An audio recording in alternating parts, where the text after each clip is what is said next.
Wakati mzozo wa kivita ukiendelea huko Mashariki ya Kati baina ya Marekani na Israel dhidi ya Iran, Iran imetoa onyo ikisema kuwa shambulizi la ardhini dhidi ya nchi hiyo ni kuvuka mstari mwekundu na Tehran na mshangao mkubwa kwa Rais wa Marekani Donald Trump iwapo hatua hiyo itachukuliwa, amesema ofisa wa kijeshi wa Iran.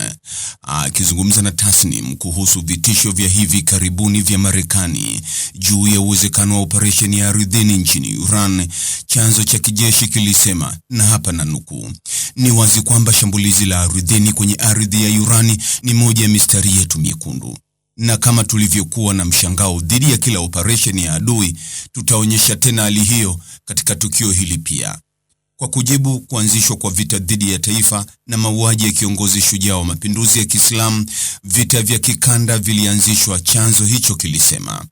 Wakati miundombinu yetu ya nishati iliposhambuliwa, miundombinu yote ya nishati katika eneo ilisitishwa, na safari hii pia tuko tayari ili iwapo Trump atafanya kosa katika suala hili, tutakuwa na mshangao kwake kwa namna ambayo hataweza hata kuondoa majeneza ya wanajeshi wake kutoka ardhi yetu.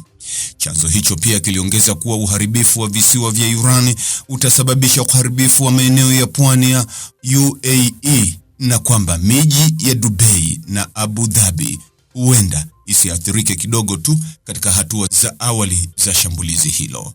Mtazamaji, ni yapi maoni yako kuhusiana na taarifa hii? Andika maoni yako katika sehemu ya ujumbe hapo chini. Like na subscribe pia ili uwe wa kwanza kupata habari wa chungu tele.